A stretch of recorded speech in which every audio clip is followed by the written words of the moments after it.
des perroquets, tout particulièrement des gris du Gabon, dont j'ai justement un titi à la maison qui vient de demander d'aller dodo, qui vit en liberté. Alors, voilà. Dodo, dodo, dodo.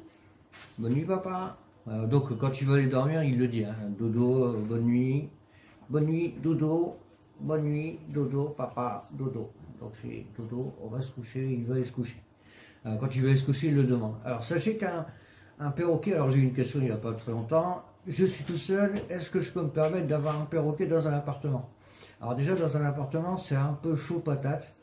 Ça, faut voir avec les propriétaires, enfin avec les locataires à côté, déjà leur demander si ça les dérange pas. Un gris du Gabon, en soi, ça, c'est pas un cacatoès. Voilà, ça va pas gueuler toute la journée, il va pas. Là, ça le fait chier parce qu'en fait, il est toujours dehors. Ce qui est bien, c'est qu'il m'abîme pas les bruits. Généralement, les perroquets, ils arrachent tous les morceaux de bois et tout. Lui, il le fait pas. En plus, bon, ouais, l'intelligence d'un enfant de 3 4 ans, donc ils comprennent très très bien ce qu'on leur dit. Certains se demandent des fois s'il faut que répéter. Non, il ne faut pas que répéter, ils comprennent très très bien, ne vous inquiétez pas, ils vont très vite à comprendre. Nous, quand on mange le soir, la mauvaise habitude que lui a donnée ma compagne, c'est de lui donner à manger en même temps. J'ai déjà dit, c'est quoi? C'est comme un chien. Si tu lui donnes à manger quand on est en train de manger, forcément il va gueuler. Donc là, on essaie de remettre la machine en arrière et puis de lui faire comprendre qu'il mangera après nous. Donc ben, ce soir, il a mangé après nous, donc il a gueulé 2 3 fois forcément. Quand il a vu que je lui donnais pas à manger, il a lâché l'affaire. Il a mangé après. Là, monsieur est jaloux parce que généralement, quand je fais une vidéo, il est toujours là dans le coin, il est à côté, il me regarde, s'il ne vient pas mordre la caméra, voire me niquer l'écran. C'est déjà arrivé. Voilà. Donc là, on l'entend, il est dans sa cage, donc il vit en liberté. Sa cage non, il a une grande, grande cage. Là, entre le moment où on est en train de faire des papiers, parce qu'on n'a pas l'intention de rester en France. Donc c'est super long. Entre les vaccins qu'on a fait, obtenir le permis international qui met à peu près 6 mois pour arriver, moi je l'ai eu, hein. Expatrier un perroquet sous CITES, parce que maintenant sous CITES c'est des animaux protégés, pas à l'époque où je l'ai acheté, maintenant ça l'est devenu. C'est vrai que c'est un peu compliqué, surtout à l'endroit où on veut partir. C'est dommage, j'aurais dû te laisser sortir. Tu vois, t'as demandé à aller dodo, ben, il fallait pas demander dodo, tu vois. Il fallait rester avec moi, tu aurais fait la vidéo avec moi. Maintenant il est trop tard, mon dodo. Donc bonne nuit dodo, mon titi. Bonne nuit. À demain, hein. Dodo. Dodo. Dodo, doudou. Bref, alors, une personne m'a demandé donc s'il pouvait l'avoir chez lui. Il n'y a rien qui t'en empêche, même si tu es seul. Tu lui donnes à manger le matin. Bon, après, moi, c'est vrai que j'ai toujours habité très proche de ma boutique. Donc, je faisais plusieurs allers-retours pendant la journée. J'allais le voir. Et puis, bon, là, on est dans une région où il fait un peu froid. On a toujours été, depuis que je l'ai, on a toujours, malgré que j'ai acheté à Aurillac, on est vite parti. La ville la plus froide de France. Hein. C'est ce qui a écrit à la météo à chaque fois, si vous regardez bien. On est parti d'Aurillac, donc je faisais partie de la DDDP, la Direction départementale des personnes en danger.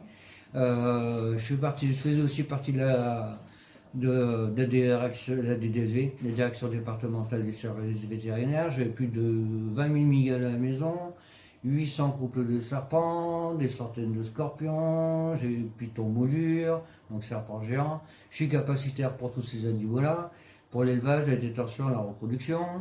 Donc pour les grilles du Gabon, c'est pareil. Donc bon, j'ai eu, j'ai 50 valets, avant d'avoir mon grille du Gabon, pendant une trentaine d'années, j'ai eu des grandes perruches, voilà, des grandes perruches, style you et tout ça. Bref, donc c'est pas mon premier perroquet, on va dire. Mais quand même, on s'est posé la question, on en a discuté pendant 4, 5, 6 mois avant qu'on s'adopte, parce qu'on n'achète pas un perroquet. Je vous déconseille de l'acheter en magasin déjà. Achetez-le plutôt chez un éleveur. Il y avait 20, 22, voire 25 de ses congénères. J'ai pas pris le premier qui venait vers moi, j'ai pris le deuxième, un peu moins mordant, parce que vous allez voir, au début ils vont mordre. Ils sentent pas leur force, tout simplement parce que quand ils se disent bonjour, ils se bécotent. Et c'est de la kératine, hein, les becs, donc forcément ils sont pas mal. Donc quand ils vous disent bonjour, les premiers temps, ça picote, même voir à 100. Moi, ça m'arrivait, peut-être pas la première semaine, parce qu'on le voit dès la première semaine que tout va bien. Je lui ai très très vite appris les choses, j'avais à le retourner sur le dos, à lui faire des câlins, bref, je m'amuse, je déconne bien avec lui, il n'y a pas de souci. Lui mettre un harnais, par contre, c'est vachement plus compliqué, j'ai vachement de mal à lui mettre un harnais, c'est un truc qu'il n'accepte pas, je sais pas pourquoi, mais c'est un truc que ça passe pas. Donc une personne m'a demandé s'il pouvait l'avoir dans son appartement. Si tu pars le matin, alors je ne sais pas les heures que tu veux faire, si tu pars le matin, que tu lui donnes à manger, moi le truc c'est que quand je suis pas là, que je pars faire des courses ou que je pars une après-midi parce que j'ai un rendez-vous, il va pas manger, il va pas faire grand chose. Par contre, dès que je vais revenir, hop, il va se remettre à manger, il va rediscuter, il va reparler, voilà ce qu'il va faire. Alors je surveille des fois la caméra, quand il est tout seul, en fait je fais rien, je fais pas de bruit. Si ma femme est là, par contre, elle est là dans le coin, tout ça, il va gueuler comme un tordu jusqu'à temps que ma femme vienne le voir. Voilà, ceci dit. Donc si tu vis tout seul, il n'y a pas de souci, tu peux prendre un gris du Gabon. C'est pas un cacatoès. Un cacatoès, c'est les perroquets avec la crête blanche qui se lève. Alors là, ça vocalise plus. Un cacatoès, ça gueule. Toute la journée, ça fait un bordel phénoménal. Un gris du Gabon, ça va vocaliser un peu le matin au réveil, comme moi il fait. Quand je me réveille, il vocalise pendant un quart d'heure. Et c'est piou-piou, il fait glou-glou. Il fait le bruit du robinet, les bruits des touches du clavier, les bruits du téléphone, les bruits, les grincements de porte. Ça, c'est chiant. Les grincements de porte, c'est vrai que c'est chiant. Il imite très bien ma femme, hein, mais un truc de dingue. Des fois, je crois que c'est lui qui me parle. Donc, je m'en rends compte de quoi. Non, c'est pas moi, c'était lui. D'accord, ok. Là, en ce moment, le dernier truc qu'il a pris, c'est le glou-glou-glou. Parce qu'on a déménagé, on n'est pas chez nous. Et donc il entend le glou-glou-glou de l'évier. Et il le reproduit, mais il me fait délirer ça, chaque fois qu'il le fait. Ça fait 3 ou 4 jours qu'il fait ça. Il fait le bruit glou-glou-glou. Donc ouais, il refait le bruit, du. Je sais pas pourquoi il le fait pas, je pensais qu'il allait le refaire. Avant, mon fils n'arrêtait pas de faire. Puis ça a été une manie pendant un moment, il n'arrêtait pas de faire. Puis alors, entendre ça toute la journée, c'est chiant. Voilà. Après, sinon, c'est de très très bons reproducteurs. Voilà. Reproducteurs, pas reproducteurs dans le sens où on peut l'entendre. Ou bref. Voilà. Donc, ils répètent très très bien tout ce qu'ils entendent autour d'eux. C'est un truc de dingue. Quand je dis c'est un truc de dingue, c'est un truc de dingue. Moi, il reproduit les sons du clavier, mais les glou-glou-glou, les phrases de ma femme, il reproduit tout d'une manière mais hallucinante. Alors l'avoir à la maison en soi, quand on est tout seul, non, c'est pas plus embêtant que ça. Tout simplement parce que tu vas lui donner à manger le matin, il va très peu manger pendant la journée. Il en mangera le soir quand tu vas arriver, il va boire forcément, mais il en mangera surtout le soir. Alors ce qu'il va faire, c'est qu'il va bécoter, il va se remettre sur le côté, puis tu vois, le soir, il va faire ça avec sa tête. En fait, il va régurgiter ce qu'il a mis en place pendant toute la journée, et puis il va commencer à grailler, tout simplement quand tu vas revenir. Et puis c'est là où tu vas pouvoir commencer à t'amuser avec lui. Alors le truc qu'il va falloir faire, c'est le désensibiliser. Alors ça veut dire quoi le désensibiliser? Ça veut dire qu'il va falloir que tu lui touches. Moi je peux le prendre par les pattes, voilà, je peux le toucher. Je peux même le garder, le tenir par les pattes. Il va pas mordre, il va pas gueuler, il va rien faire. Il sait très bien que voilà, je vais pas lui faire mal. Je suis son. Je vais même pas dire son compagnon parce que ça va plus loin que ça. Je suis son partenaire. Voilà. Il m'a choisi en tant que partenaire. Moi, quand je l'ai choisi, je ne l'ai pas choisi, je ne l'ai pas acheté dans un magasin, parce qu'il y a un magasin pas loin d'ici. On en a discuté la dernière fois, est-ce qu'on en prend un deuxième? Moi, non, pas un magasin. Si je devais repartir en chercher un, je repartirais chez le premier éleveur chez qui je suis allé, et je lui demanderais s'il le fait toujours, j'ai toujours son numéro, toujours son adresse et tout ça. Et c'est là que je demanderais justement s'il le fait ou s'il ne le fait pas. S'il fait toujours la reproduction ou pas. Alors moi j'ai fait la reproduction des migales, des serpents, des scorpions, des escargots géants, c'est des acatinars. Je faisais même la reproduction de la nourriture, les blattes de Madagascar, les Morio molitor, vous savez les gros vers de farine, mais gigantesques. Je faisais quoi d'autre? Je faisais plein de choses. Voilà, donc j'ai organisé des foires reptiles, celle de la Menezan. Je faisais la foire au hobby, celle de Tarbes, et je l'ai faite pendant plusieurs années, à la demande des maires en plus. Donc c'est pas moi qui demandais à le faire. Je suis même passé dans des revues en Espagne. Je suis dans plein de je vous montrerai la prochaine fois.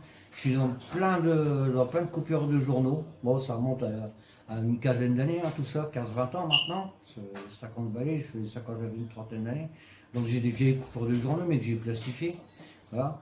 Donc mon gris, ça fait 5 ou 6 ans qu'on l'a maintenant. Il va y avoir 6 ans, là, je crois, le 17 mai, je crois. C'est bien ça? Le 15 mai.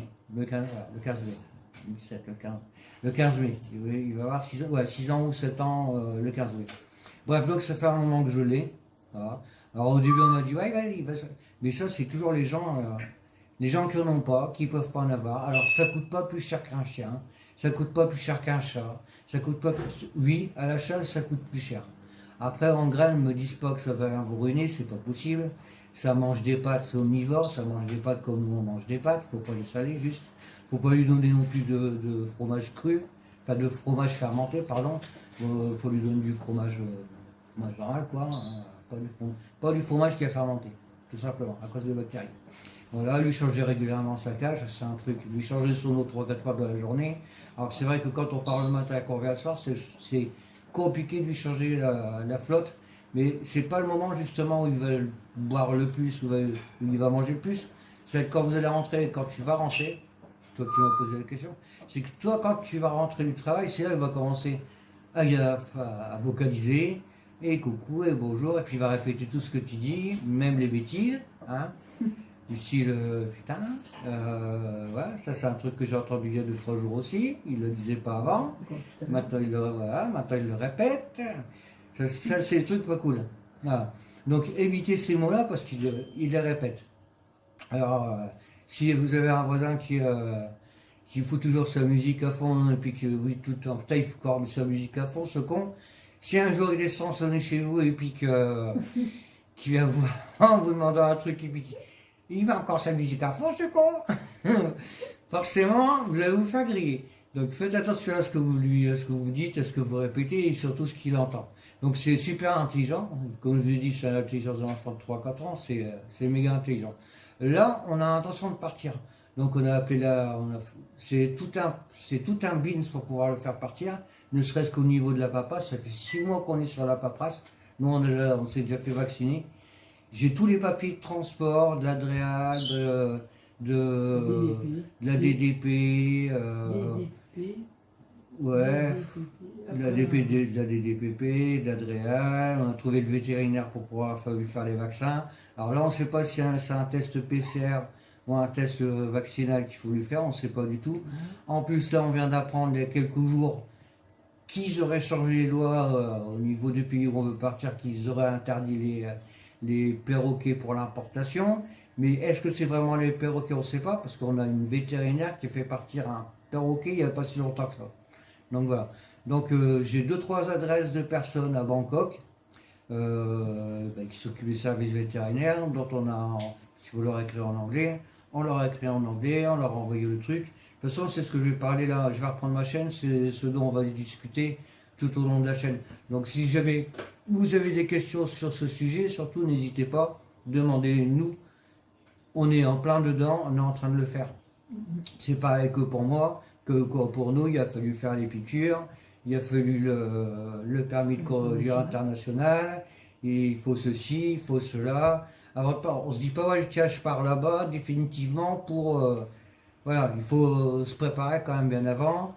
C'est pareil, j'ai une autre chaîne qui s'appelle On se taille de France, voilà, tout simplement. Où justement, on se taille, voilà, THA, non, ça devrait être très mal, mais on ne l'a pas mis. On se taille, voilà, on part au pays du sourire. Voilà, on se taille de France, parce que voilà, j'ai arrêté ma boutique parce que je me suis pété déjà les mains en 2023, fin décembre 2023. Et puis franchement, comment j'ai vu, je en parlais déjà, je dis comment c'est parti là, vaut mieux qu'on ferme parce que ça va partir en vrille l'année prochaine. Et puis la preuve, là on le voit depuis 3-4 mois, ça n'arrête pas, c'est un magasin qui se font dépouiller, les grosses structures qui ferment. Ils nous demandent de travailler Moi pendant 9 mois, je n'ai même pas touché le RSA. Hein. Voilà. Donc ils nous ont transféré les dossiers d'un côté à l'autre, ils ont clôturé, et pendant 9 mois, hop, ils se sont lavés les mains, on n'a rien eu du tout.